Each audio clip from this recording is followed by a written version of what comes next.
Uh, yes, today we are going to discuss this subject of offshore banking.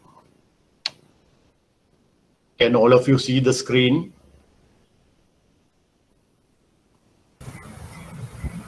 Can all of you see the screen? Yes, sir. Yes, Right. sir. Okay. Our subject, as I told you just now, is offshore banking.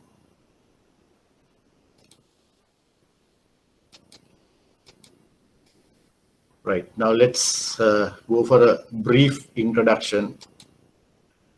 What is an offshore account? It is an account maintained outside the country of resident of the account holder, right? However, in Sri Lanka, we have banks. The banks get divided into two sections. One is the domestic unit and the other one is the offshore unit. Okay. Now, for all purposes, you have to think that even though we are doing the banking in Sri Lanka, that these accounts are maintained outside the country of residence of the account holder. That means account holder may not be living in Sri Lanka, even though the account is maintained in a bank in Sri Lanka. Okay. ගනුදෙනු කරුවා එහෙම නැත්නම් ගිණුම් හිමියා ලංකාවේ ඇතුලේ හිටියේ නැතත්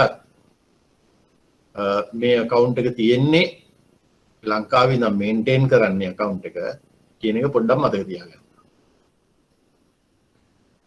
Out of the influence of the legal system in his country of residence. Now, the laws which are there for him, now let's say he's a US citizen. Now this for this offshore accounts, the laws in his country of residence is US, America. Those laws do not apply to these accounts. Now, offshore banking units or the OBUS, right? It's like a normal bank, right? They will accept deposits, right? But the difference is the accounts are maintained not in Sri Lanka rupees. The accounts are maintained in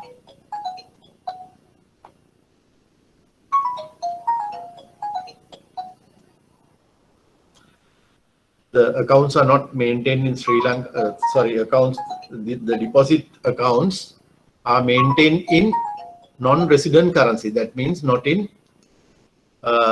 Sri Lanka rupees. And also they will be lending money or granting loans to those who are entitled to operate offshore accounts. Now the accounts are mainly, these FCBU accounts are mainly, offshore banking unit accounts are mainly operated by non-residents in foreign currency. Now, in the domestic unit, right? I told you there are two sections, domestic unit and the offshore banking unit. In the domestic account, the unit, most of the accounts are Sri Lankans. And they deposit money in Sri Lanka rupees. And also banks grant them facilities, right? Like loans, overdrafts, etc. in rupees. That is the difference between a rupee, the domestic account and a rupee account, the offshore account. Now, in the domestic unit, not only Sri Lanka rupee accounts, we discussed foreign currency, personal foreign currency account, right? PCFA, that the other day we discussed, those are also maintained in the domestic unit, not in the offshore unit. Okay. Any questions on that?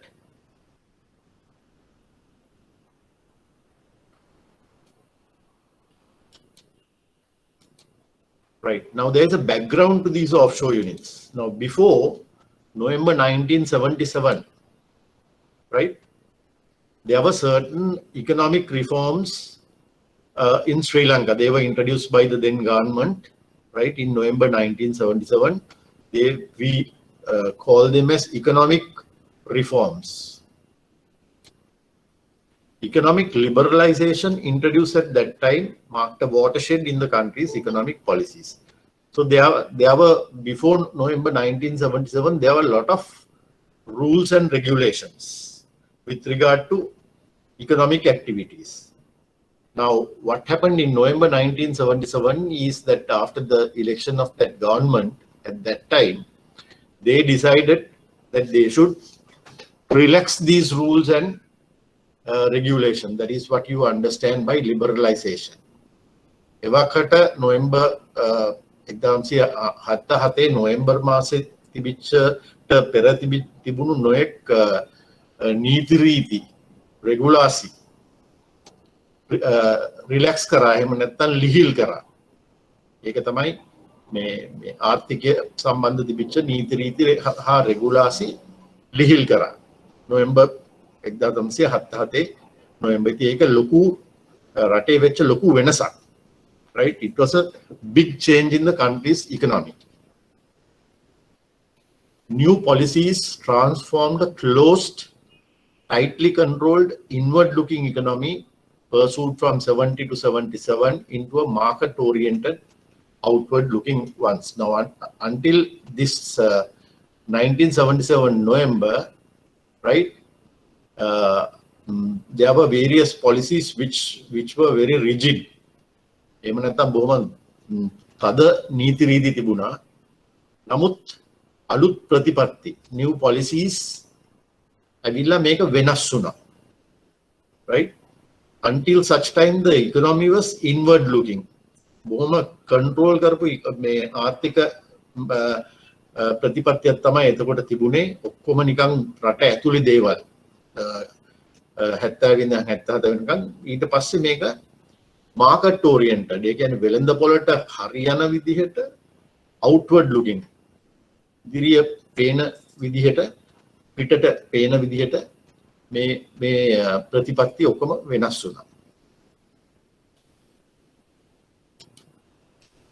Milestone between 1979 and 1988. Now 1979 ඉඳන් 88 දක්වා නොයෙකුත් විශාල වෙනස්කම් වගේක් සිදු වුණා. There were a lot of changes which took place between 1979 to 1988. Now, during this period, there was what is known as a foreign currency banking units were established in the banks. Now, foreign currency banking unit and offshore banking units are the same. Please remember that, right? Now, it was easier to remember these banking units as foreign currency banking units before between this period, because it was known as a foreign currency banking unit. Then anybody would know that in this banking unit the accounts are maintained in foreign currency. Then FCBU කියන ගිණුම් තියෙන කොටසේ තිබුණේ ඒ දවස්වල විදේශීය මුදල්. තාමත් තියෙන්නේ විදේශීය මුදල්ම තමයි. නමුත් මේකට දැන් කියන්නේ offshore banking unit කියලා. Certain exchange control regulations were relaxed. Exchange control කියන්නේ විනිමය පාලන අංශය. Exchange control department කියන්නේ විනිමය දෙපාර්තමේන්තුව.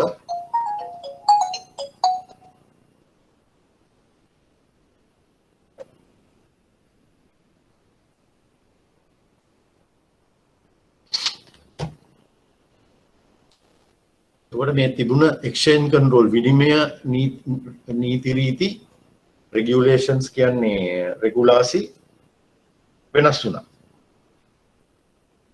FCBUs established in Sri Lanka in 1979. Now, I was also a manager in the FCBU at Commercial Bank, right? Now this, it is in the normal bank, but it's a separate section, right? In that section, the accounts are in foreign currency. That is the difference. In the domestic unit, the accounts are, most of the accounts are in Sri Lanka rupees, right? This is another section of the same bank, right? Now, Monetary Board, what they did was they formulated a scheme in 1979 under FCBUs. They established the FCBUs, so, which are now known as offshore banking units. Regulations applicable to FCBUs were spelled out in Part 4 of the Banking Act of 1930 of 1988, issued by the Central Bank. මේ act එකක් ගෙනාවා. මේ act එකේ number 30 1988 මේ පනත ගෙනාවාම මේ පනතේ තමයි මේ පනතේ 4 වෙනි කොටසේ තමයි මේ FCBU වලට අදාළ regulations නැත්නම් රෙගුලාසි ඒගොල්ලෝ ජනතාවට දැන්වේ. FCBUs was subsequently renamed offshore banking units. I believe you all have received the handout on this, right? Have you received? Can someone say that whether you have received or not? Yes, sir. Yes, sir. You have received, right? In addition to this presentation, right? So the name change happened. What was known as FCBUs or foreign currency bank units were renamed as offshore banking units. So which is the subject that we are discussing today. Authority and guidelines applicable to offshore banking business. Now the authority is given to licensed commercial banks, right? බලපත්‍ර හිමි වාණිජ බැංකු වලට තමයි මේක කරන්න පුළුවන්. To carry on offshore banking business under offshore banking scheme formulated by the Monetary Board. Guidelines.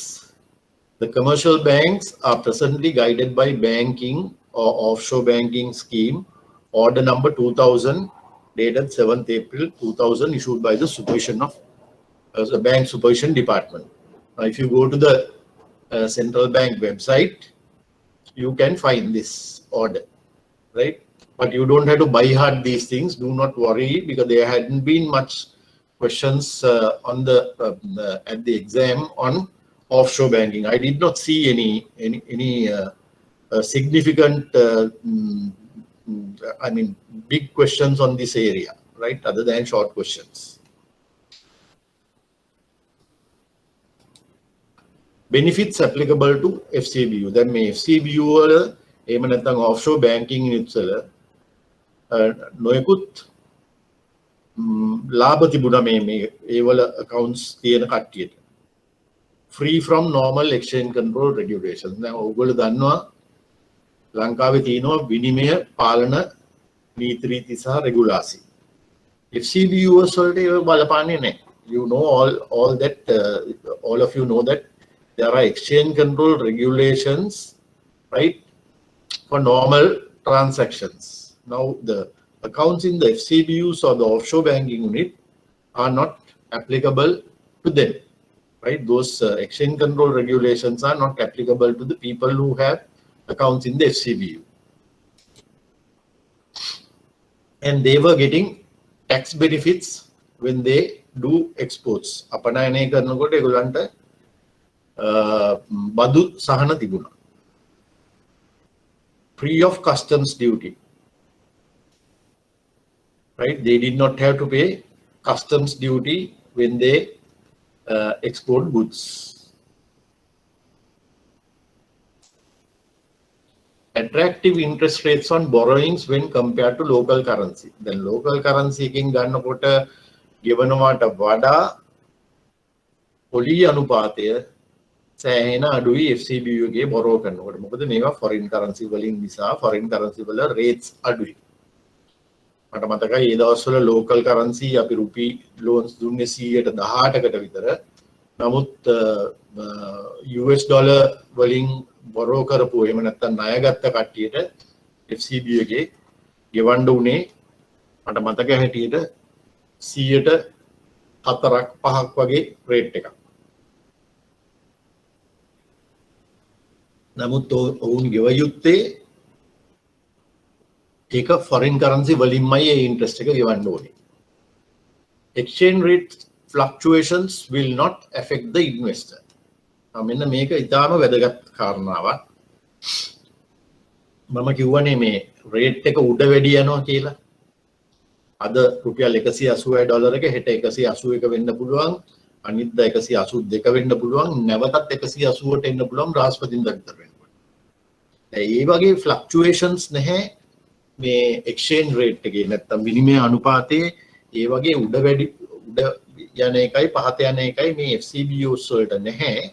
මොකද ඒගොල්ලෝ මේන්ටේන් කරන්නේ account එක US dollars වලින්. එහෙම නැත්නම් Deutsche Marks වලින්. එහෙම නැත්නම් British pounds වලින්. එහෙම නැත්නම් Japanese yen වලින්. මම කියන එක තේරෙනවද? Do you all understand the exchange rate fluctuations do not apply to the accounts in the offshore banking unit because these accounts are maintained in foreign currency. ඒකේ rupees එක්ක සම්බන්ධතාවයක් නැහැ. Right? They have accounts. If it is a dollar account, all the debits and credits are in dollars. Right? That is the difference and it's a big advantage. No reserve requirements. Did the other lecturer talk to you about reserve requirements? Yes or no? Can someone please reply? Did you come across this term reserve requirement?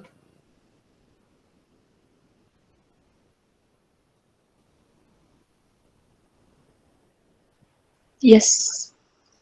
They have discussed, right? Now you know that. Sorry? In the survey class. In the what class? Survey of financial system. Right, okay. So now normally banks, when they get deposits, let's say they get 100 rupees, they have to keep with central bank a certain percentage of that money with the central bank as a reserve, right? Let's say it changes, right? Now I think it's about 4% probably. I can't remember the exact reserve rate. It is called the statutory reserve ratio. Remember that the words are statutory reserve ratio. So it may be 5% at times, it may be 4% or 2% at times, it may be 15% also. There was a time that the reserve requirement was 15%. Then if the bank got 100 rupees a deposit, you have to keep 15 rupees out of that with the central bank. Okay.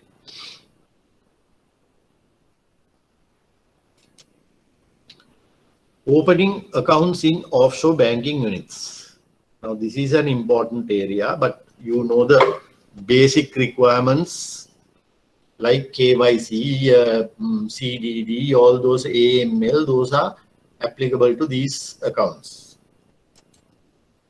Who can open these accounts? Business enterprises approved by the Board of Investment, BOI of Sri Lanka, under section 17 of BOI law. Do you know there is something known as a free trade zone? You have heard that? Have you heard the free trade zone? Have you heard about the free trade zone near this Katunayake airport? You have not heard the terms free trade zone? Appanayana Kalapa?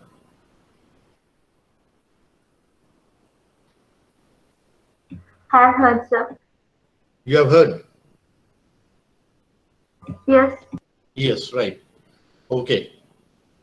Now that there you see when you go to the airport in Katunayaka, there is a particular area where there are companies which have factories there. All those factories have been set up under this law, BOI law BOI law number 4 of 1978, right?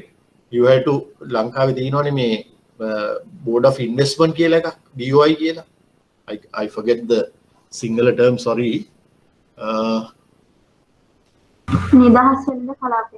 නිදහස් වෙළඳ කලාපය. Thank you very much for reminding me. Yeah, that නිදහස් වෙළඳ කලාපයේ තියෙන Katunayake.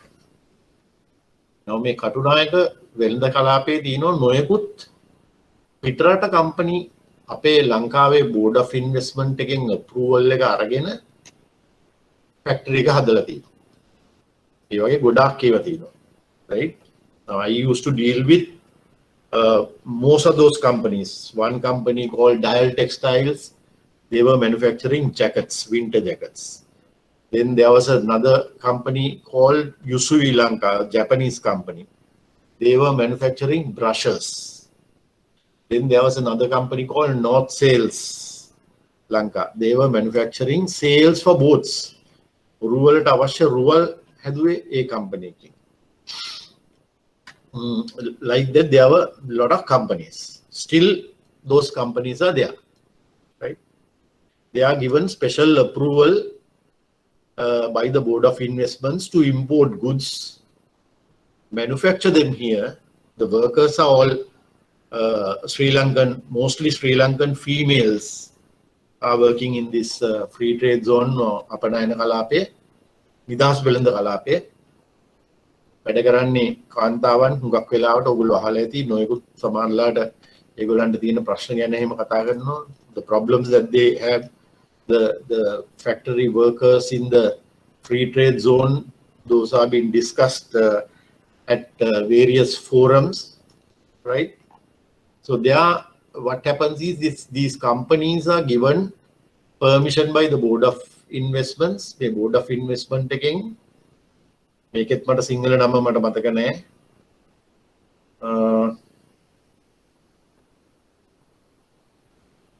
ආනයන investment is like I can't. මණ්ඩලය. මොකද? ආයෝජන මණ්ඩලයනේ. ආයෝජන මණ්ඩලය. ආයෝජන මණ්ඩලයෙන් දෙනවා permission, right?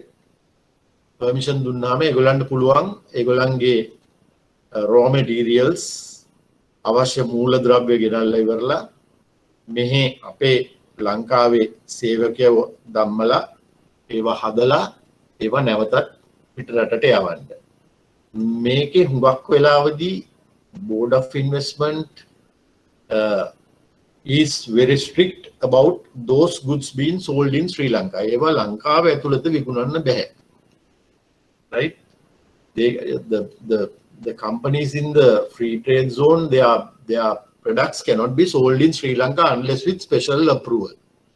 Right? ඒගොල්ලෝ ලංකාවේ විකුණනවා නම් ඒකට වෙනම අනුමැතිය ගන්න ඕනේ. Non-resident companies. Now, non-resident company is a company established outside Sri Lanka, right? These companies have been maybe in the US or Japan or Germany or whatever. They are incorporated in those companies, in countries. The individuals, sometimes the individuals who are non-nationals, foreigners, can open accounts here in the offshore banking. Then the FCBU of another country, let's say India also has FCBUs, they also can open accounts in Sri Lanka. Then exchange houses. Exchange houses are also like banks or finance companies. You know, we have a lot of people who work in Middle East, no? Right? Now, for them, transactions can be done with exchange houses. Exchange houses. I'll tell you, there were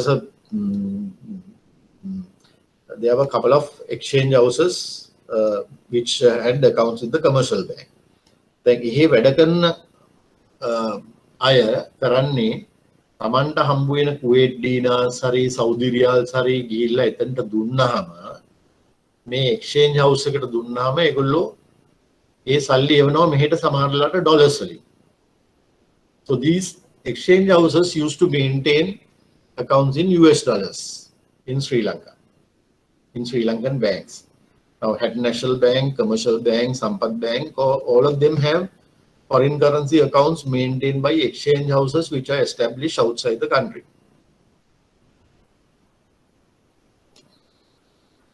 Resident companies approved by the Exchange Control Department. ලංකාවේ company වලටත් මෙතන අරින්න පුළුවන් මේ offshore banking unit එකේ accounts. නමුත් විනිමය පාලන දෙපාර්තමේන්තුවේ අනුමැතිය සමග. Right?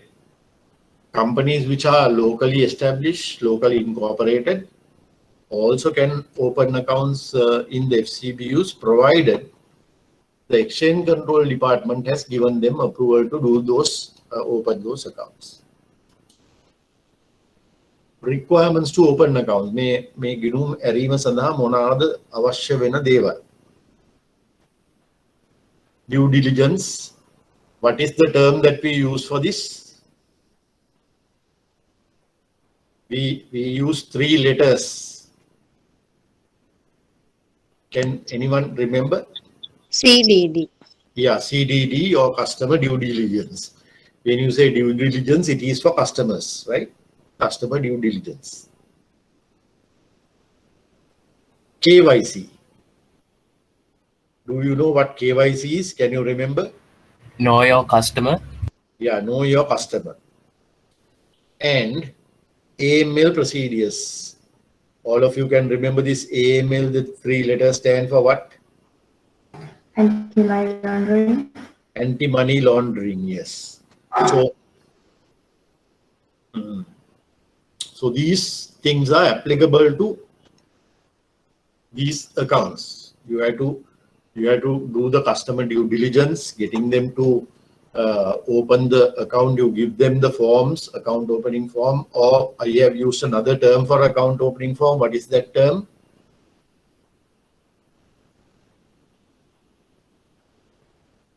What is the name of the Account opening mandate. Sorry? Account opening mandate. Yes, mandate. Yes, right. For KYC to get information about your customer and to get to know your customer, there are forms. For AML, you have certain information that you gather from the account holder. So all these requirements, CDD, KYC, AML, everything is applicable to FCBO accounts. Now, definition and non-resident, I think resident and non-resident, we discussed when we were talking about personal foreign currency accounts. PFCS, when we were discussing last week, we discussed who is a resident and who is a non-resident. So we need not worry about that much. If you go through the circular that I gave you, there had been a bit of a change here. 2017 circular, it had been changed. But if you go through my circular last week, you can get to know who is a resident and who is a non-resident.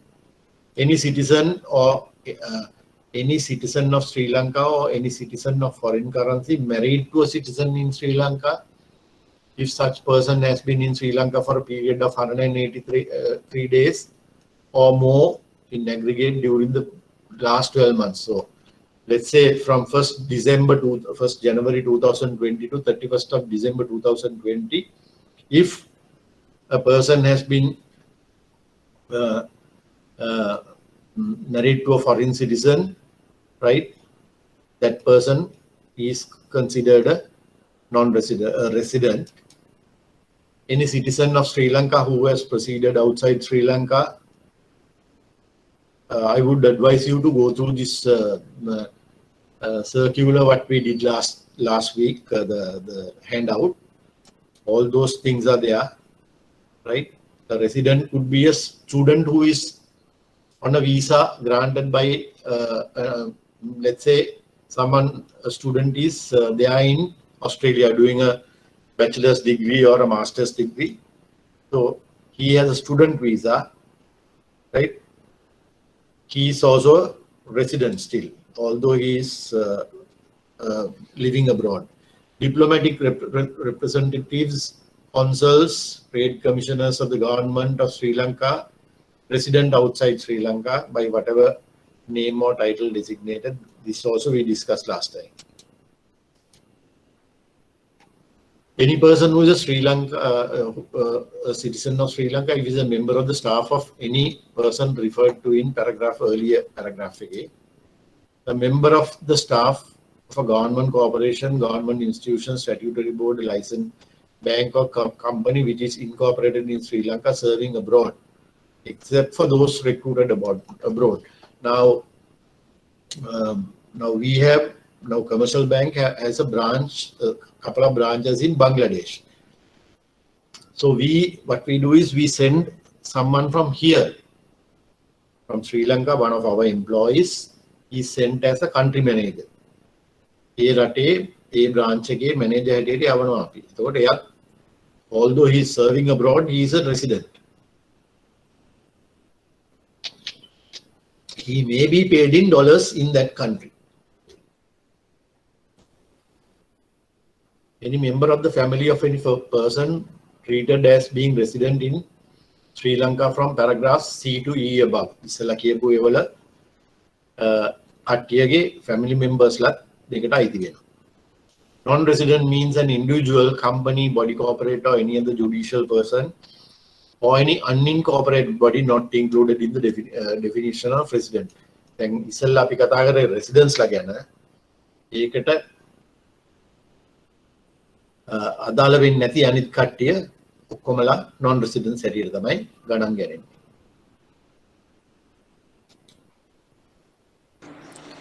Excuse me, sir.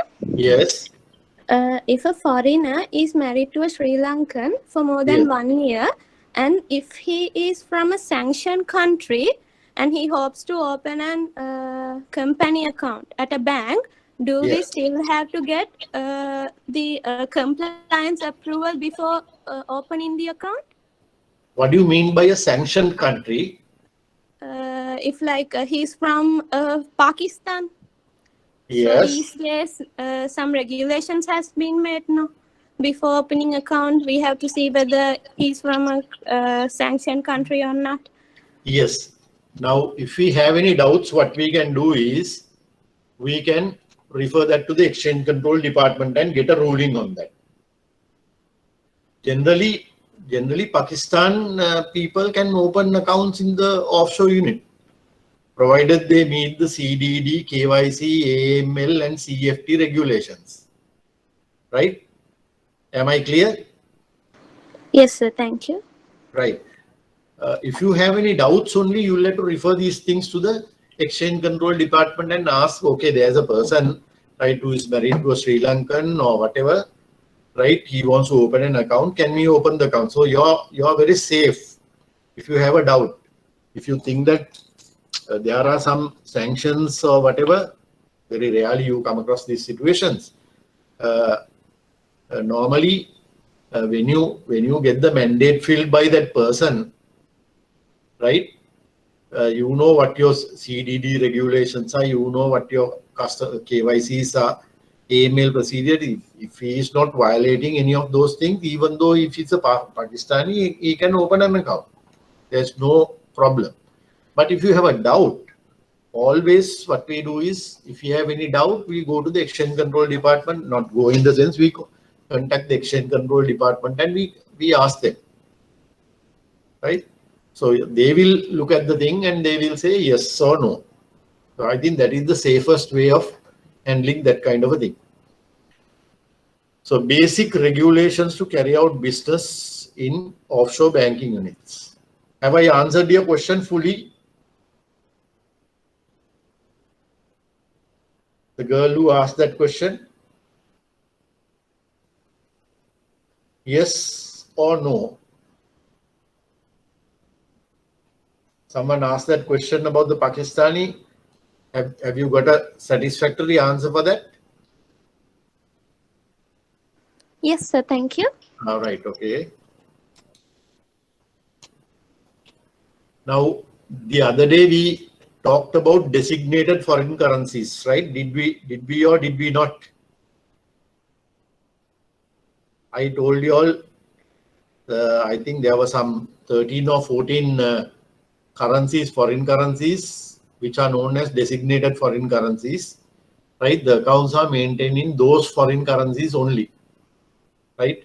Now, for instance, you can't open Indian rupee accounts in the offshore banking unit, although it's a foreign currency. It is not a designated foreign currency, okay? But the most common currencies are US dollars. That is the currency of which country?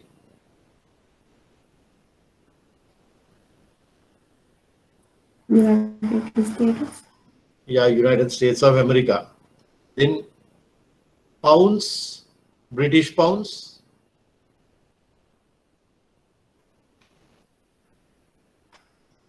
Currency of which country? Not a difficult question. British pounds. UK, sir. Yeah, UK, United Kingdom එක්සත් රාජධානියේ පාවිච්චි කරන මුදල් වලට අපි කියන්නේ බ්‍රිතාන්‍ය පවුම් කියලා කියන්නේ. Accept savings, time and demand deposits from, sorry, in any, this from is not there, in any designated foreign currency. So you, in the offshore banking units, you can open savings accounts, you can open time deposit accounts. What is the other name for time deposit accounts? Fixed deposits. Yeah, fixed deposits. And demand deposit accounts. What are the other name for demand deposit account? Current account. Current account. Now, when you have a rupee current account, you get a checkbook, right? In the offshore banking units, for the demand deposit accounts or the current accounts, you don't give the customer a checkbook. That is very important for you to remember. Minimum value of time deposit shall be $10,000 or its equivalent in any other designated foreign currency. Now, for time deposits or the fixed deposit accounts, there is a limit placed. You can't open a fixed deposit in the offshore banking unit unless the amount is more than 10,000 US dollars. Maybe in another currency, but the value of that should not be less than $10,000, right? Now, if it is Japanese yen, if a Japanese US dollar is equivalent to 2 Japanese yen, then you have to have 20,000 Japanese yen to open an account. Okay. It is not the rate. I just took for an example 2 rupees. Huh? Withdraw funds by checks. Withdrawal of funds by checks are not permitted from accounts maintained in the offshore banking units. Just now I mentioned that since account no checkbooks are given, withdrawal, you can't withdraw the money by writing a check like in a current account, rupee current account in the domestic banking unit, because this is offshore banking unit. Borrow any sum in a designated foreign currency from a non-resident, right? You can borrow money in a designated foreign currency, right, from a non-resident. Extend accommodation to any non-resident in designated foreign currency. Extend accommodation means granting loans and other facilities. Okay.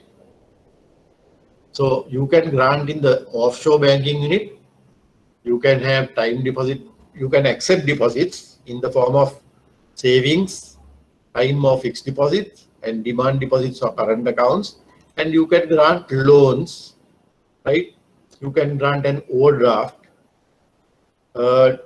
Have you all been told what is an overdraft, what is a loan? Yes, sir. Right. But the only difference is that always remember designated foreign currency is a must. Right? So a person may be having a US dollar account in your FCBU or the offshore banking unit. So when he applies for a facility, you have to grant it either in US dollars or any other designated foreign currency, not in rupees. Okay?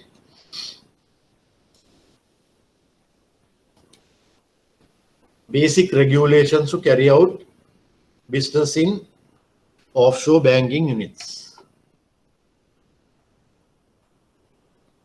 Establish, open or advise letters of credit expressed in any designated foreign currency. Always remember, offshore banking unit means not rupees, always a designated foreign currency.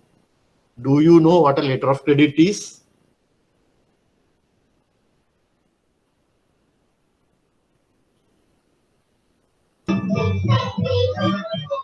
It is for the goods. Not very clear to me.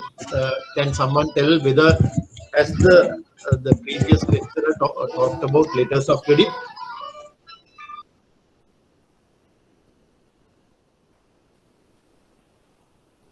Has he discussed or not?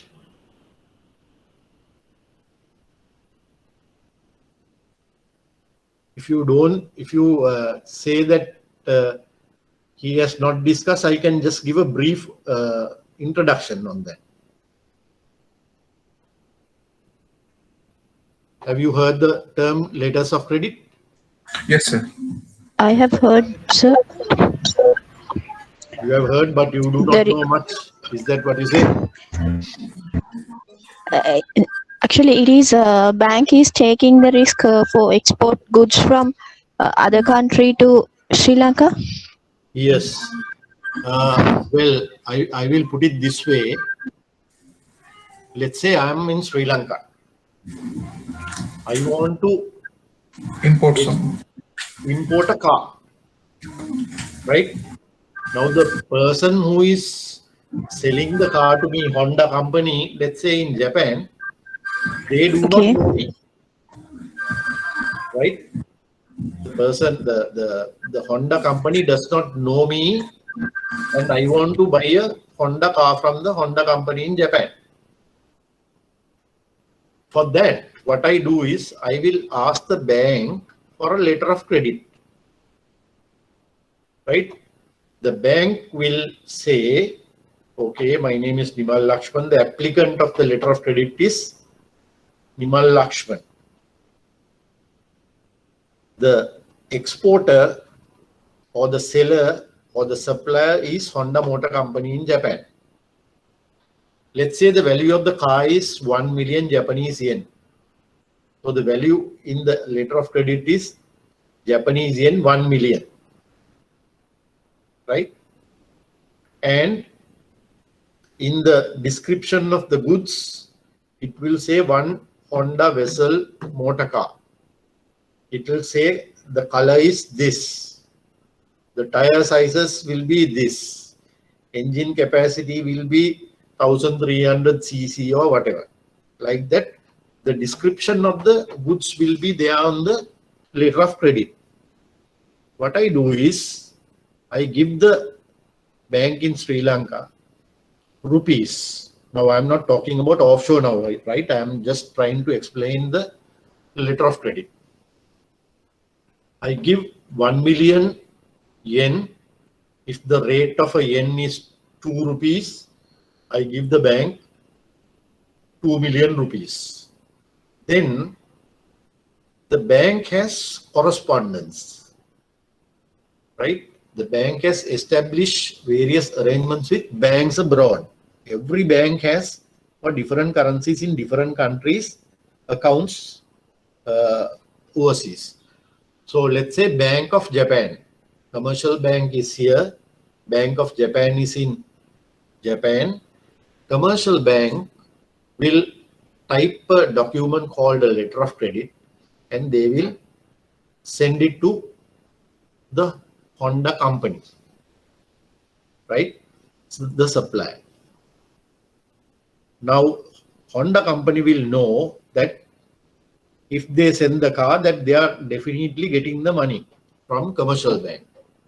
So they will ship the goods or they will send the car. Honda company will send the car because they have a document issued by the commercial bank, which they received from the Bank of Japan, right? So they have a letter of credit. They ship the goods, they put the car on the vessel or the ship, and the car will come here, right? When he ships the car or put the car on board the vessel, he will get what is known as a bill of lading. He will go to Bank of Japan. He's in Japan, the supplier Honda company. Honda company will prove to Bank of Japan that I have sent the car.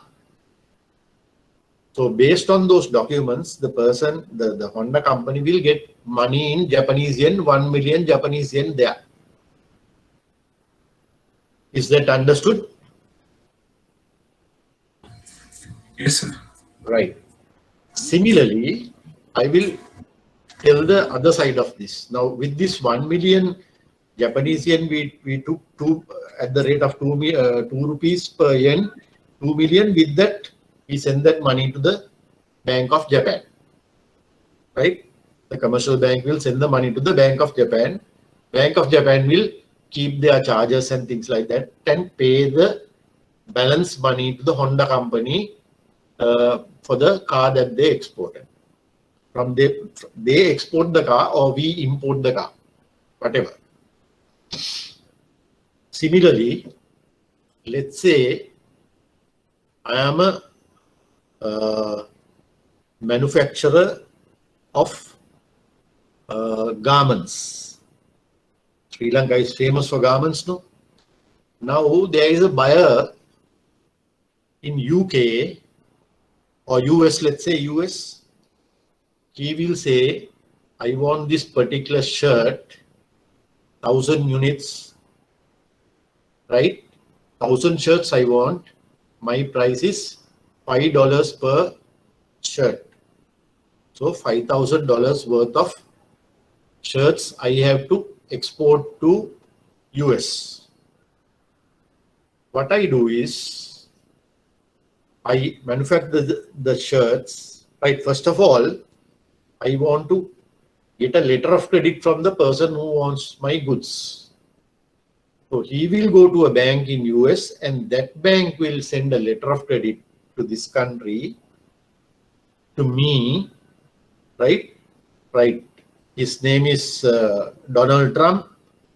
Donald Trump wants to buy 5,000 US dollars worth of shirts from me. He will go to his bank. He will get a letter of credit. In the letter of credit, supplier's name or the exporter's name is Nimal Lakshman. Buyer is Donald Trump. Value of the letter of credit is $5,000. And the goods are shirts. Collar size 14, 200, like that. The sizes of this thing and the colors are also mentioned. Everything is there in the letter of credit. So I have to exactly manufacture the goods. Once I get the letter of credit, I am sure now, because if I ship the goods to Donald Trump, he will pay the money. I will get the money because I have a letter of credit opened by his bank.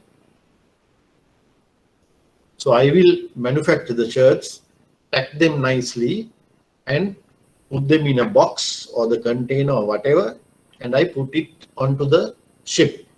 Now the goods are in the ship, going towards USA, right? Going to USA. Already the goods are on board. Now I have manufactured the shirts and I need the money, $5,000. What I do is, when I put the goods on board, I get a thing called the bill of lading, right? Bill of lading. Then I prepare the invoice, the quality certificate, everything. Now Donald Trump will tell, I want these documents. I give all the documents which are mentioned in the letter of credit to the bank, my bank, and my bank will see whether I have complied with all the terms and conditions of the letter of credit. If all are 100% okay, right? If all are 100% okay, the bank will keep its charges $5,000 then may LC value එක. ඒගොල්ලෝ $50 විතර තියාගෙන අනිත් dollar ටික මට දෙනවා. 4,500 or whatever they will give me.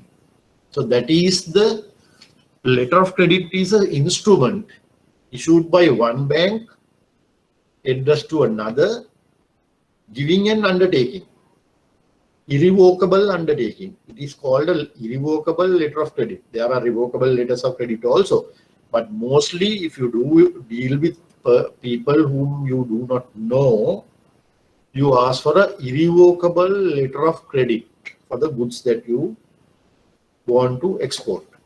Now this is in this area there are questions, right? They will ask how can a exporter, by the way, did anyone attempt to get any questions, question papers, past papers?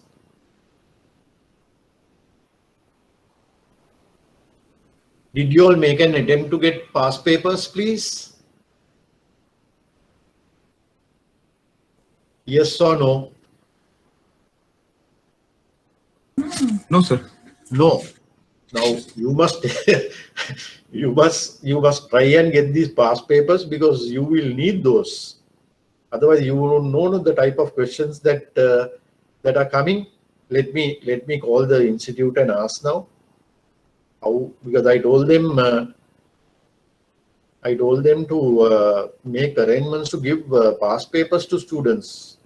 So let me ask Kavindra, the course coordinator.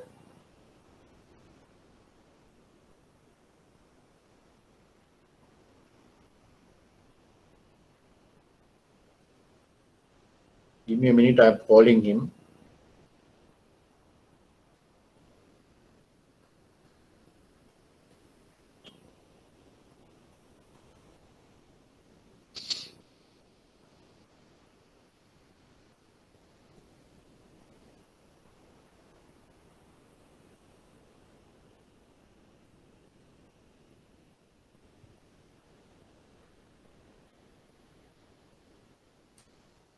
Kavindra, in this class there are students who have not seen any past papers. ඒගොල්ලන්ට කොහොමද past papers ගන්න පුළුවන්?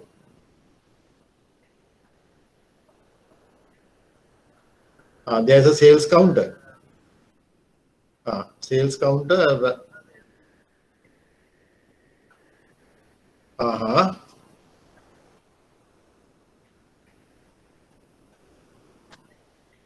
Right. ඒකට මොකද්ද කියන්නේ web එකේ තියෙන එකට?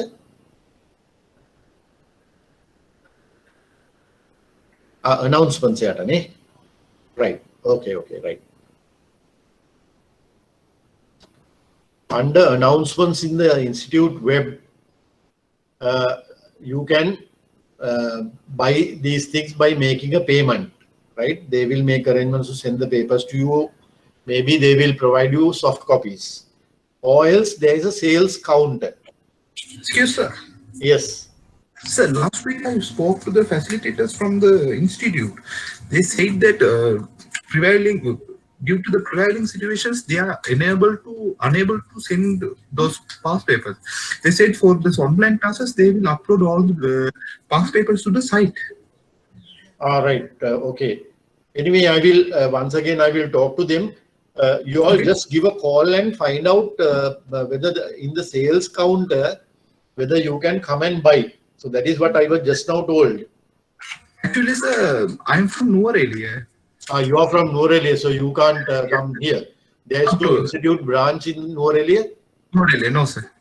No, I think they have branch in Kandy, no? And yes, sir. They have mentioned postage charges and the past paper charges for all. But the thing is, they are able to send all the past papers by the courier, sir. Oh, I see. Yeah. right. situation, yes. I spoke to the marketing person, Suraj. Right. Okay. Yes, sir. I hope all others heard what he said. Right? Maybe those who are in Colombo can come to the sales counter, but before coming, please give them a call and make sure that the sales counter is open, what time, and right, and what are the charges, and come and collect it. So the other, okay, did you go to this website announcements section? Yes, sir. What did they say? No, sir, in the website announcement system, sir, they have uploaded a document mentioning charges and the question papers and model papers. Only that, sir. In the bottom of... Did you see any model papers? No, sir. They haven't uploaded model paper. They just mentioned the commercial banking papers, cost. Right. This. Now, I have seen at least, I have taken model papers from the institute. Of course, I don't have to buy that. When I ask them, they give me. Right, I have about from 2017 onwards, I have the papers, and I see questions on this area of letters of credit, bank guarantees, loans, overdrafts, all that. I think it will be better if you can talk to the institute and get clearly know how you can get down these past papers. Because without past papers, now I generally, when I do the other lectures like ratio calculations and things like that, I ask the student now. Earlier, of course, before COVID, the students were in the class, and I asked them to bring the past paper and come, and then I do the questions on the board, because there are ratio calculations. You'll have to all the students are asked to bring a calculator and do the sums with me. Right, so I do not know whether I am handling that section. If so, all must have the paper, otherwise it will be difficult. So I would advise all students to check with the institute, right, and buy the papers, past papers. At least the latest, the last 3 years papers. Every year they have 2 exams, so you will have 6 papers, which is very, very useful, because they are given the answers also. So you will stand to benefit a lot. Okay, I'll take a 5-minute break, please.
Praveen, I think you have not muted.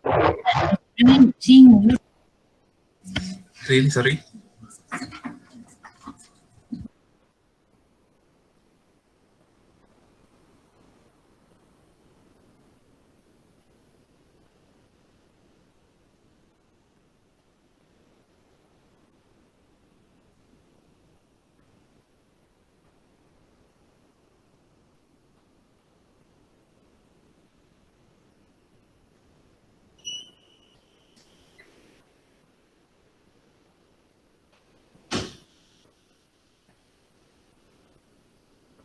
Okay, I'm back.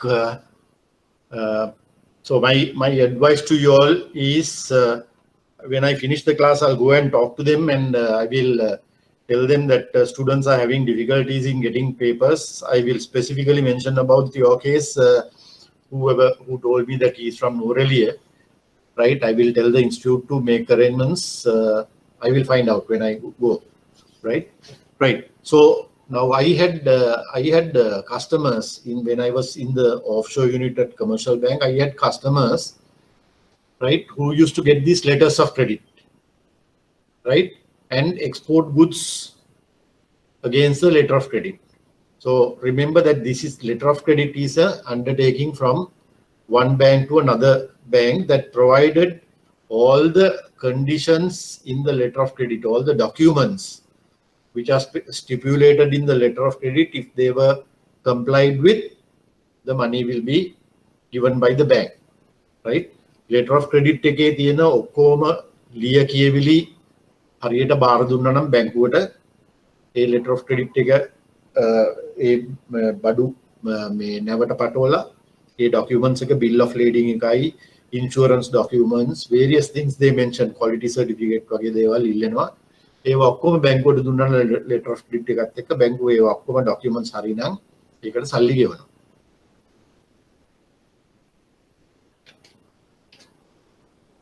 So that's about letter of credit. Remember, letter of credit. If you type letter of credit in Google, you will get many answers. Right? This is something that you must know. Right? Issue or renew guarantees, indemnities, or similar undertakings expressed in designated foreign currency. දැන් මෙතන තියෙනවා ජාති දෙකක්. එකක් ඇවිල්ලා guarantee එකක් ඇවිල්ලා indemnity එකක්. Now I am not going into details about guarantee කියන්නේ අපකාරයක්. I'll just mention about this, right? You issue a guarantee. සමහරලාට ණයට බඩු ගන්නකොට අපි බැංකුවට කියනවා අන්න අරයාගෙන් අපිට ණයට බඩු ගන්න guarantee එකක් දෙන්න කියලා. එතකොට බැංකුව අපි හොඳ කස්ටමර් කෙනෙක් නම් අපිට කියනවා right, okay, to get this guarantee එකේ value එකෙන් එක්ක 150ක් 175ක් 100ක් සල්ලි තිබ්බනම් බැංකුව අපිට දෙනවා guarantee document එක. ඒ guarantee document එක අපි supplier ට ගෙනින් දුන්නාම අපි හිතමු ලංකා milk foods එකට ඒක ගිහින් දෙනවා. එතකොට ලංකා milk foods අපිට දෙනවා ඒ guarantee එක අපි හිතමු 200,000 කියලා. 200,000 දක්වා අපිට දෙනවා බඩු ණයට. Right? Let's assume that the value of the guarantee is 200,000 rupees. The Lanka Milk Foods will give us goods on credit up to 200,000. But if I default, right, if I buy the goods and don't pay them, what they will have to do is they'll have to come with this guarantee to Commercial Bank or whatever bank that issued the guarantee and say, this man has not paid us. You have undertaken to give us 200,000. Here is your guarantee. Give us the money. Right? So they will get the money. So that is something like that. So indemnities are not very popularly used, right? This is also some kind of an undertaking from a bank. Okay. Guarantees you should know, don't worry about indemnities. I did not see any questions on indemnity. Letters of credit, guarantee, they have come in the form of questions. Acceptances expressed in any designated foreign currency. Sometimes the goods are given without a letter of credit also, right? Goods are shipped without a letter of credit if you know the party abroad very well, right? So sometimes if you might get some imports from a party abroad who is very well known to you. So what you do is you accept those documents and you have to pay at some later stage. Did you all see any regulation with regard to, we were talking about forward booking last time, right? Yes or no? I just gave a brief introduction about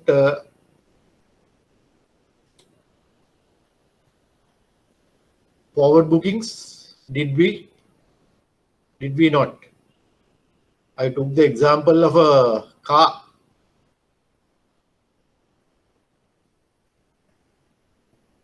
Did I do that or not? I want to answer, please.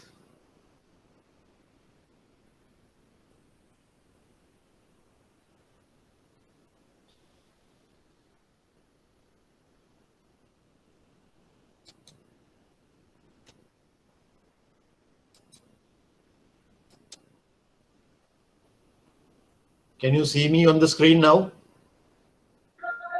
Sir. You can see. Right. Now, I'm just briefly going to explain what is forward exchange. Right? We discussed this last time. I can very well remember. Right? I want to get down a car.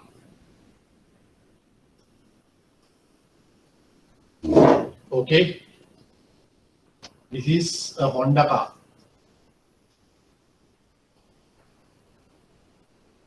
Okay. Here is me, Nimal Lakshman. I am the buyer.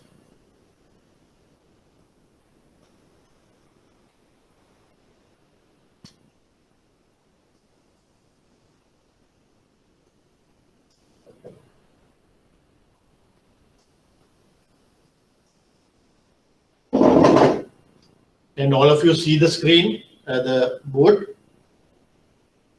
Yes, sir. Yes, sir. Right. Now, the value of this car is Japanese yen 500,000. Okay.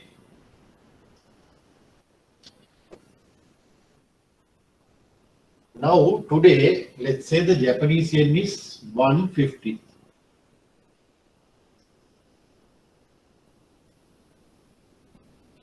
Now, when I open the letter of credit, I open a letter of credit and I send it to the Honda company. My bank will do it, right? When I ask the bank to open a letter of credit, if I am a very good customer and the bank trusts me, bank will not ask me for money now immediately. Because bank knows definitely that I will buy this car and pay the money for the car to, now this is my bank, commercial bank. This is Bank of Japan.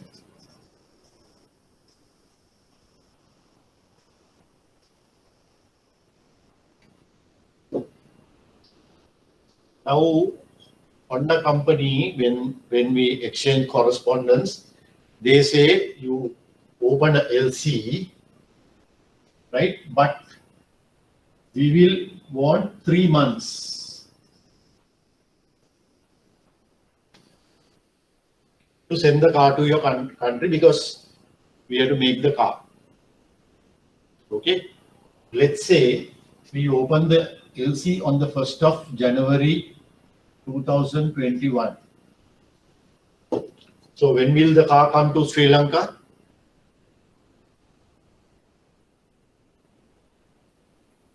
We established the LC on the 1st of January 2021. When will the car come to Sri Lanka? 3 months? April 1st of 2021. Yeah. Let's say, yeah, April or 31st of March 2021. Okay. Now you all know that the rupee is depreciating. That means we have to pay more money for foreign currencies in the future. Okay. Today on the 1st of January, it is 150. This might, on this date, it might be 175.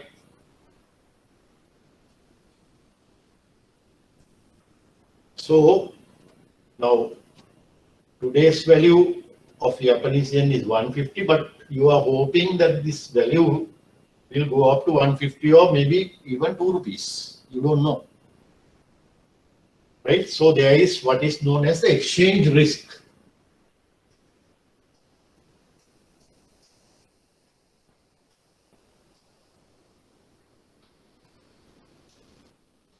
To cover this exchange risk,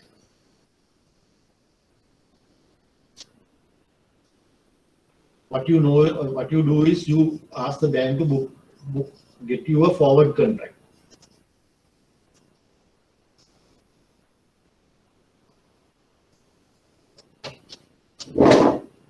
Okay. So that the bank will do some calculations and the bank will tell you for this forward contract of 500,000 yen,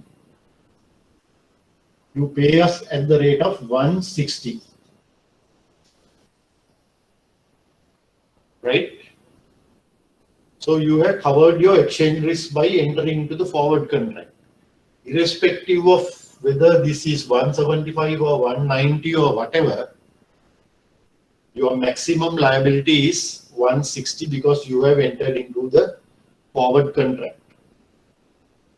Okay, 500,000 into 160 is the amount, the maximum amount you have to pay when the vehicle comes to the Colombo Harbour on 31st of March 2021. It might come a couple of days early also. At that time, you tell the bank, okay, I have my vehicle has come. I want to utilize my forward contract. Let's say the Japanese yen on that particular day, 31st of March, is 190. If you did not enter into this forward contract, you have to pay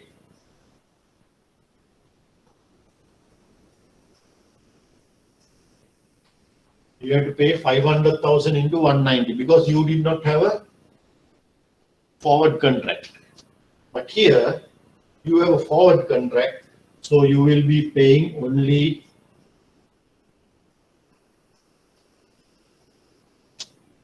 so much. So see your saving. For every yen, you are saving 30 cents. Okay? So that is a forward exchange contract. This is called forward exchange contract.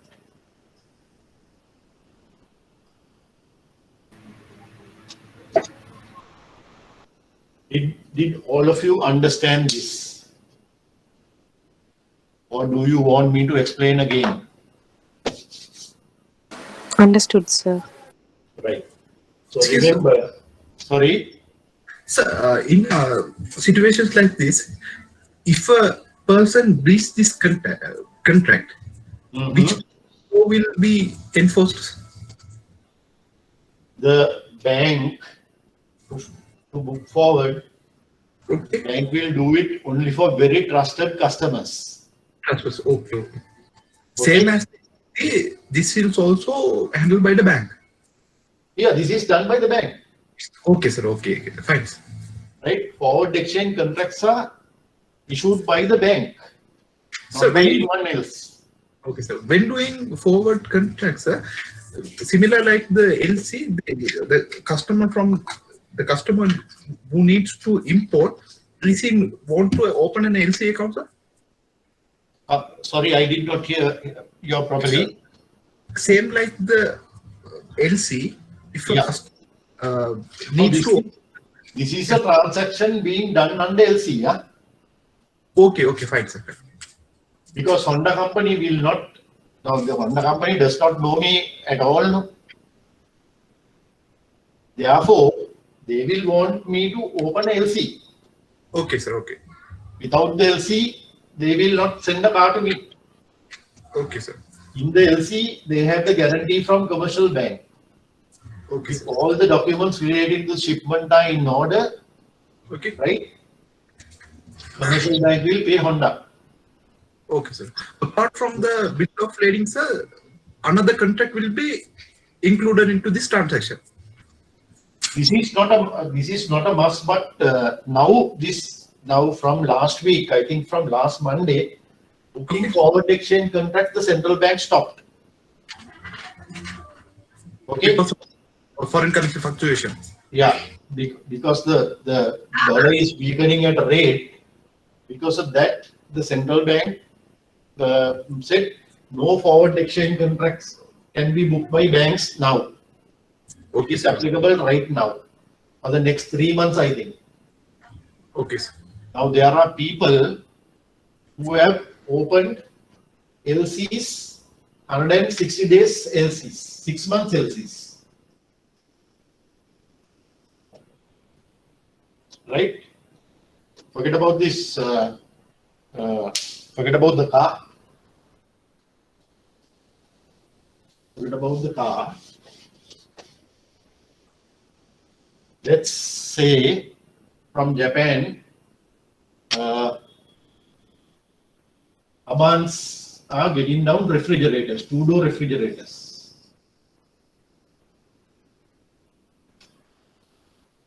They open LCs 6 months. So the goods are coming on 30th of June 2021. Okay. Now, if they were allowed to book forward, they will tell the bank, okay,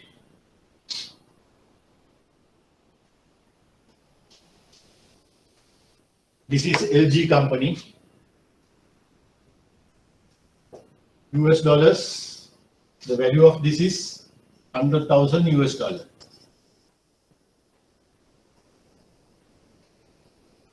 Okay. Now the US dollar today is 185 rupees.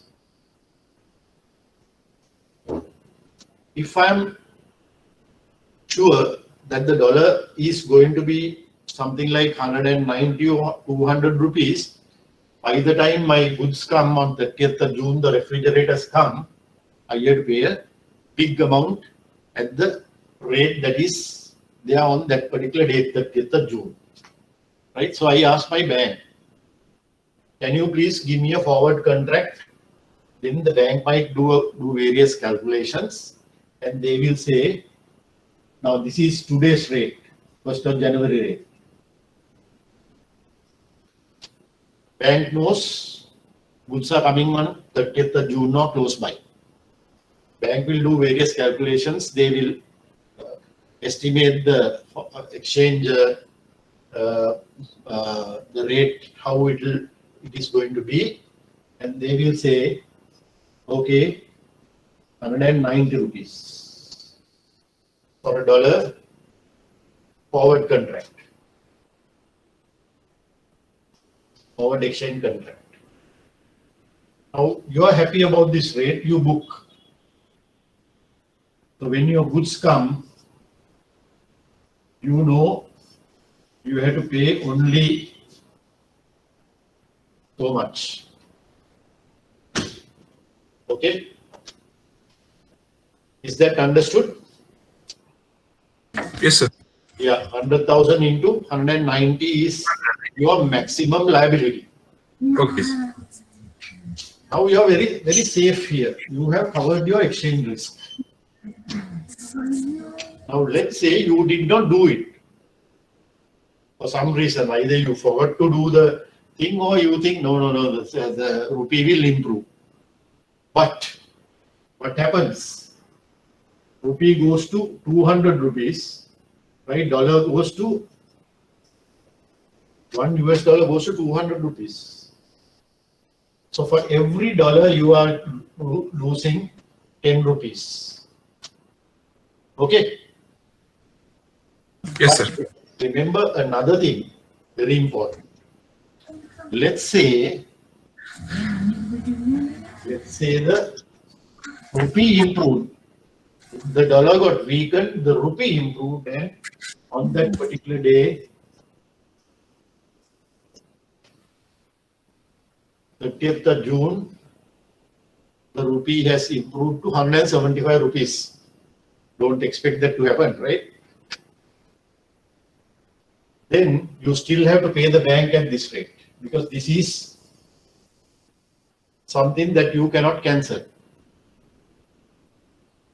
Okay, or in this instance, you have made a loss, because you have entered into a contract and told the bank, okay, I will pay for the $100,000 at the rate of 190, because you expected the dollar to strengthen. But what has happened is dollar has weakened, rupee has appreciated, which is very unlikely, right? Now, if you did not book the forward exchange contract, you would have had to pay only this much. So by booking forward exchange, you could either incur a loss or make a saving also. Is that understood? Is it understood? Yes, sir. Or is it confusing? No, it's clear, sir. Very clear? Very clear, sir. Right, okay. So that is a forward exchange contract, right?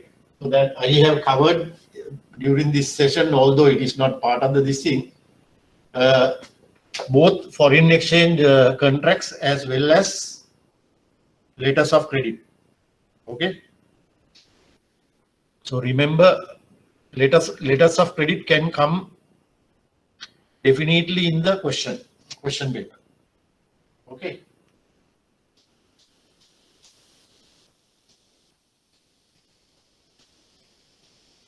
Even for your general knowledge, you can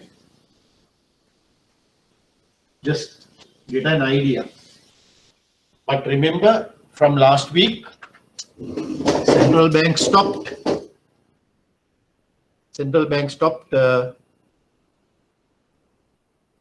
entering into foreign exchange, right?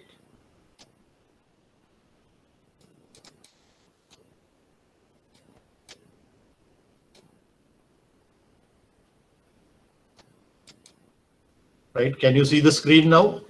The slide? No, sir. You can't see?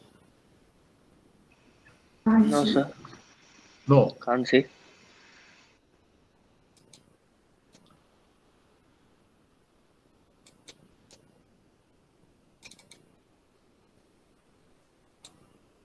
But you can see me, right? Yes, sir.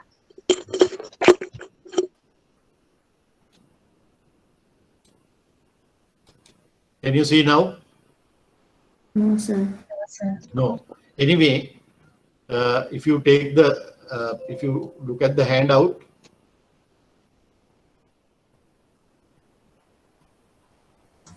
No, we can't see, sir.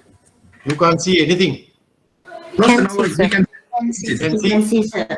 Yeah. Can see the right. Okay. Can see the screen, no? Yes. Yes.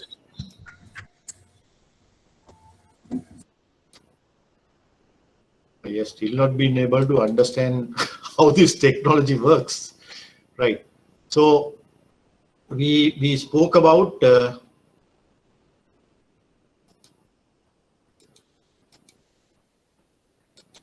we spoke about letters of credit. We spoke about guarantees. Is what I did you all of you understand what I spoke about guarantees? You normally you say no. You Yes, sir. okay, you give him 5 rupees. I'll guarantee you he will pay. That means he's going to honor that, right?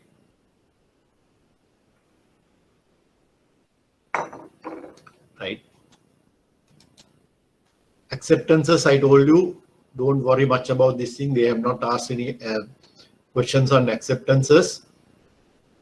Acceptances is also someone has sent some goods to us, raw materials, let's say, right? There is no letter of credit right there, because that party knows me. What happens is I will accept the documents. There is a bill of exchange, what is known as a bill of exchange. It is like a check. So I sign that. That means I have accepted that. And Excuse me, sir. yes, Sir, if we in some case, sir, if we import the goods, in case of return, what will happen, sir? if we import the goods and We need to return it in kind of. if you defect. have established a letter of credit, Okay, sir. right? The banks don't look at the goods. Remember very well that banks will not look at the goods. They are only dealing in documents. Okay, The bank at that end is bound to look at, there is something known as a uniform customs and practices for documentary credits. It is called as UCPDC, right? Uniform Customs and Practices for Documentary Credits. Now that has very, very clear rules. Okay. Okay. So if the bank over there thinks that there is some problem with these documents, the banks will not pay the customer over there. They will wait until the payment is made from this end. Right? So that is why people stipulate various documents. They will want a quality certificate given by somebody, a certificate of origin given by somebody. Like that, they will make various documents to ensure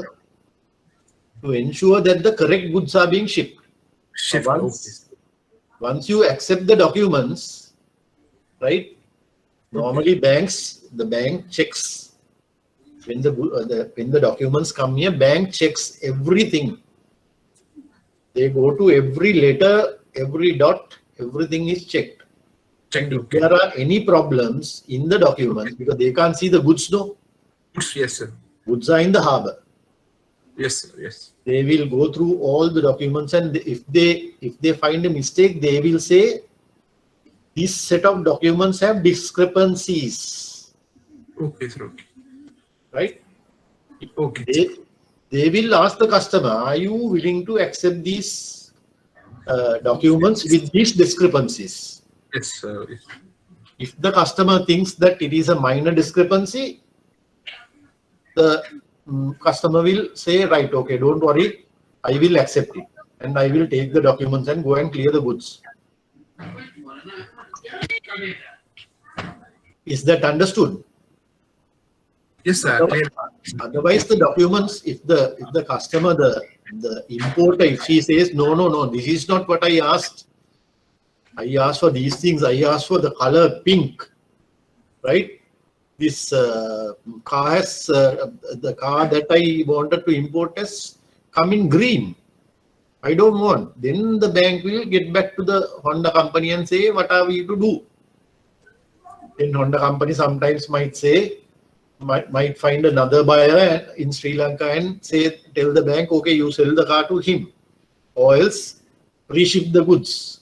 So it's generally when you deal in letters of credit, you are covering all those risks. Okay. You try to minimize your having to re-export the goods. Okay, sir. Now, for instance, let's say letters of credit. Banks are also taking a lot of risks.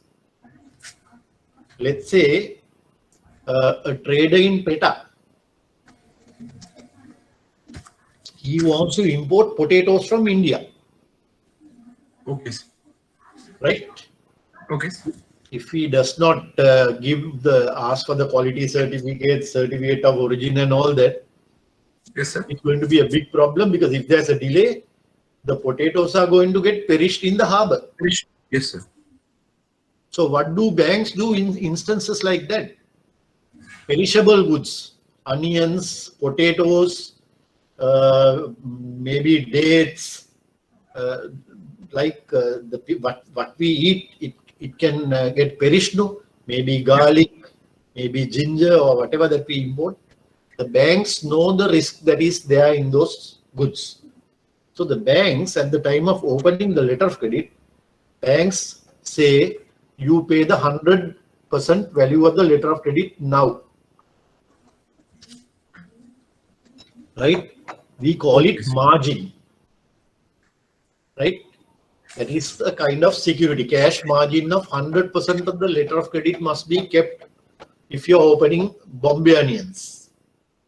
Okay, So if the customer is not sure, if the customer is a solid customer, you don't ask for 100% margin. You might say, okay, you give us 50% margin because you are a good customer of ours.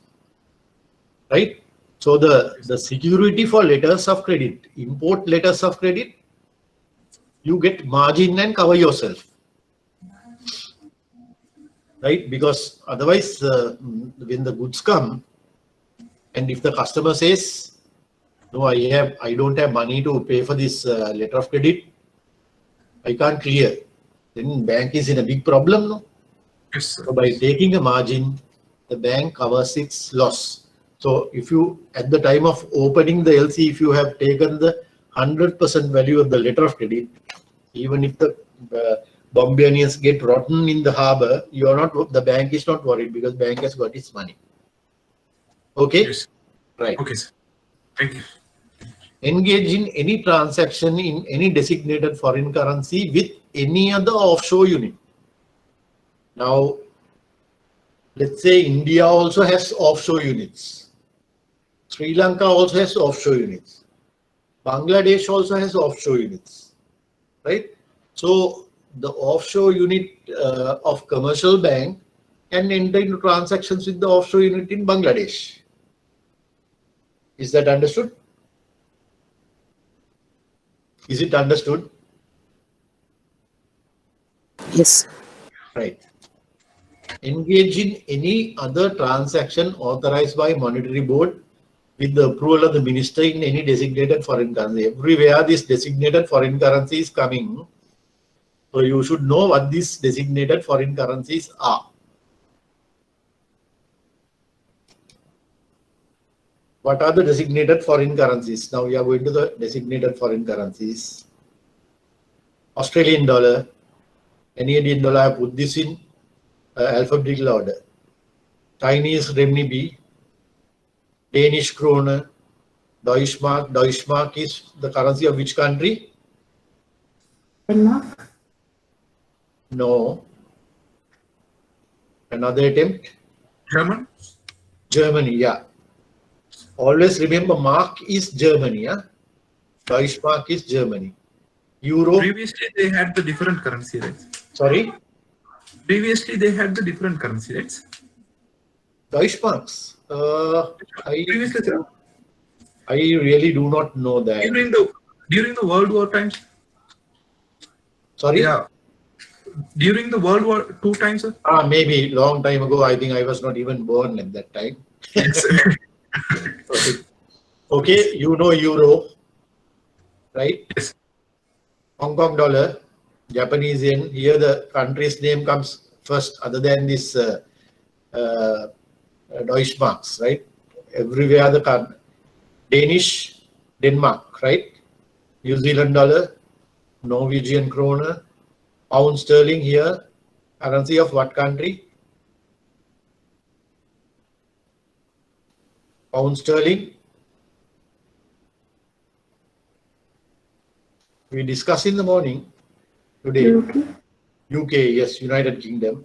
Singapore dollar, Swedish krona, Swiss franc, and United States dollar.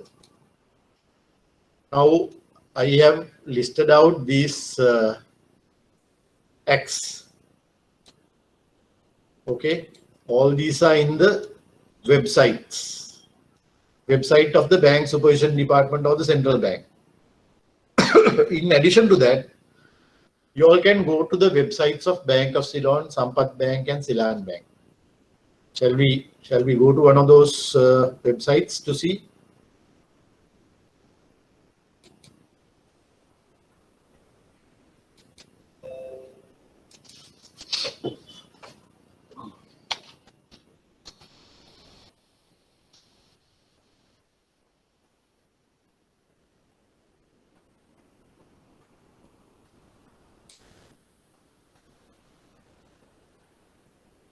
Can you see this website? Yes, sir. Right.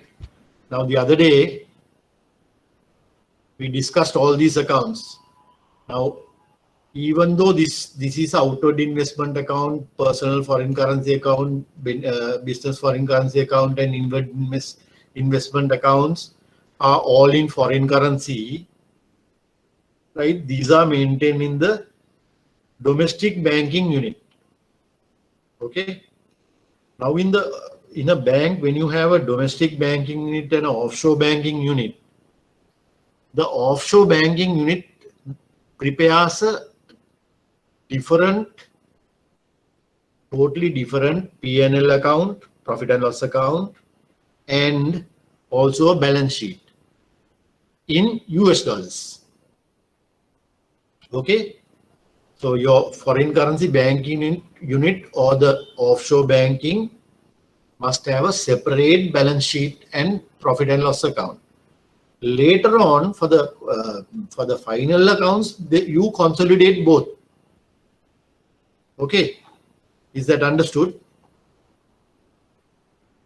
Is it understood? Yes, sir. Right.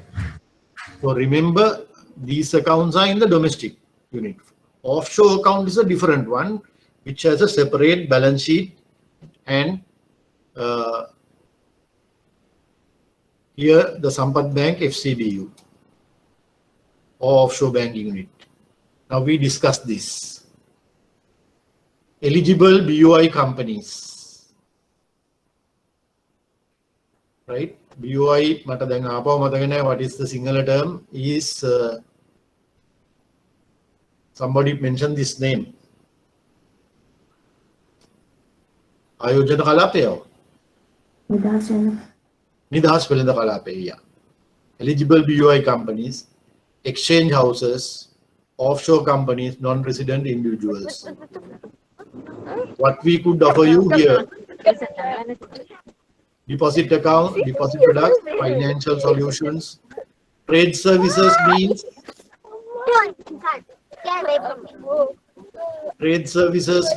I think someone's little children, I can hear some voices. Trade services means import and exports. Forex products means foreign exchange products. Forex transaction means foreign exchange transactions, right? Deposit products, okay, business solutions, complementary services, everything is there. Now, financing solutions, they are here. Overdraft facilities, short-term revolving. Sometimes there could be a question, what is a revolving short-term loan? Has this been discussed? No. Revolving loan? Have you heard? No, sir, we haven't discussed. You haven't, right? Revolving loan is like a overdraft. Let me go to the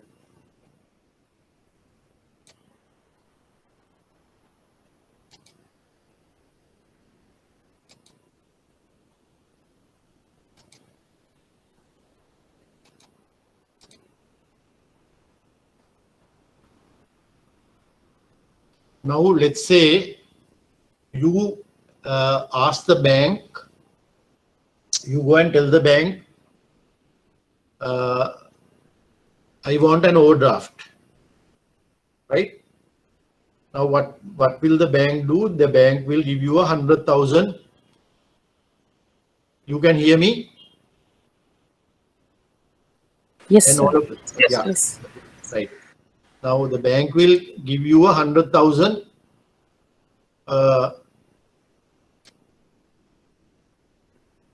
Can you see me now? Can you see the board? Yes, sir. Yes, sir. Right. Okay. Now revolving loan is something like this. Now in an overdraft,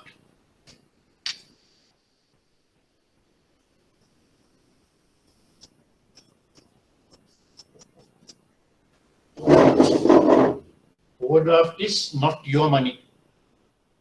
It is the bank's money. Let's say you have a current account.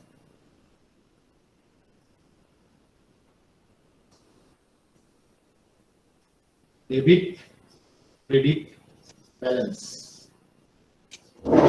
You open the account with 100,000 rupees. Sorry. You open the account with 100,000 rupees. So your balance is 100,000 rupees credit. Okay. You have a business. You think that this 100,000 is not enough for you because you are going to buy various goods and sell them and pay the people who supply the goods to you. So you run short of money. You think that you need about another 100,000 rupees. So you ask the bank to give you an overdraft. So the bank will give you a limit, overdraft limit of 100,000, which means in addition to this 100,000 rupees you have, you can draw up to another 100,000 rupees. So now you have to buy some goods, you issue a check. 50,000. So your balance comes down to 50,000. Now you have to make a payment of 100,000. If you did not have the overdraft, the bank can't pay that check. Okay? Because you have the overdraft, now your balance will be how much? How much will be the balance when you issue this? You have a limit of 100,000 overdraft.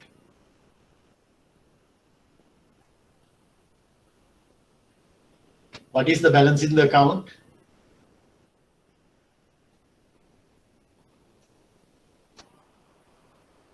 When you issue this check, you have an overdraft limit of 100,000 given by the bank. What will be the balance?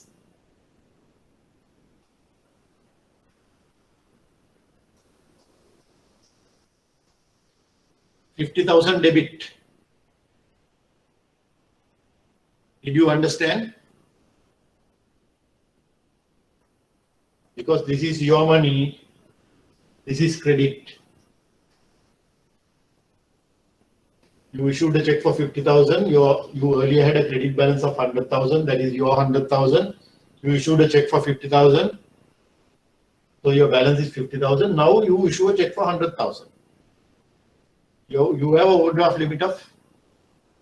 Otherwise, what would have happened is this check would have got returned. Bank wouldn't have paid this because you had a balance of only 50,000. Because this overdraft limit is there, right? Is this understood? Yes, sir. Yes, sir. I like to hear a female voice also whether they understood this. Yes, sir. You understood, right? So if you want, you can issue another 25,000 rupee check. Then your overdraft goes up to 75,000. Maybe another 10,000 rupees.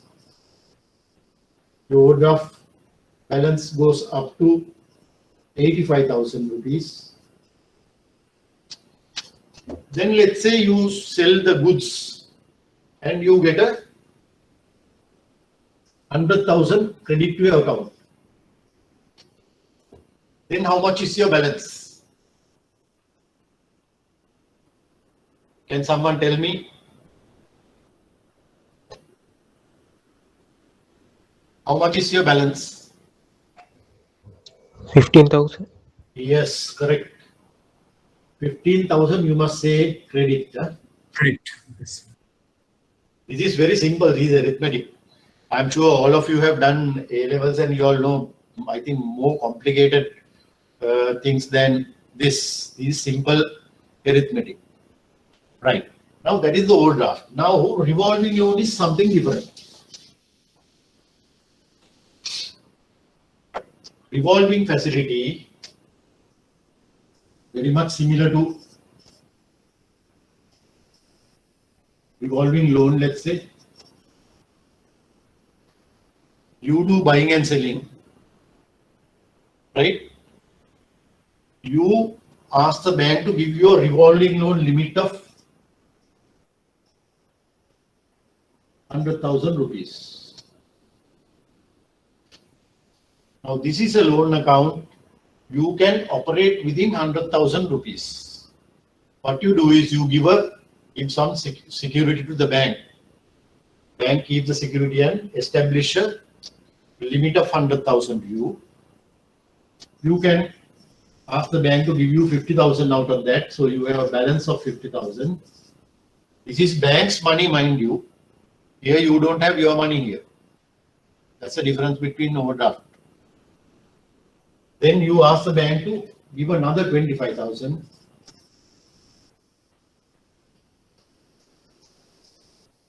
With these monies you buy goods, right? And your first 50,000 gets paid. So your revolving loan balance will go down to 25,000. Again, you ask the bank to give you 50,000. Again, your balance goes up to 75,000. Like that, you can operate within this 100,000. You can never exceed that 100,000. In the overdraft also, you can never exceed. In the overdraft, you will have credits coming in, and sometimes there will be a credit balance in the account. You understood this? So you may be asking the bank to give you another 10,000. Then the revolving balance will be so much. Okay? You get another payment of 75,000. Your balance will be 10,000. Bank will be charging you interest on this balance. They will calculate on the daily balance. Is the revolving loan understood? Yes, sir. Revolve means it can go up or down. Okay. Revolving loans, I can remember there were questions on revolving loans. So today, we discussed the offshore banking. We discussed letters of credit, although it was not a part of this this thing. We discussed about foreign exchange contracts. I think there were questions on those areas. So as we do not have any other thing to discuss today, we will finish the lesson for now. There is only about 6 minutes left. Do you have any questions? Please visit these bank websites, because these are very useful for you to understand what is FCBO account, right? You have to know what credit cards are, right? Remittances are, right? Now in the foreign currency banking unit or offshore banking unit, sometimes the money coming in from abroad. So those are remittances, right? Is everything understood up to this point? In that case, shall we close the class today?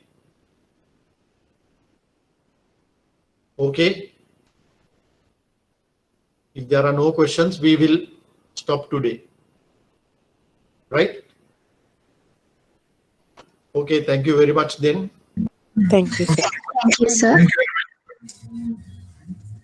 Any questions? No. No, sir. Right. One request. If you found my way of lecturing is okay, you send me a mail saying what you think about my style of lecturing. If you don't like also, you can send me an email. Everyone has the email address of mine. Okay, please do that favor for me. Okay, thank you very Sure. much.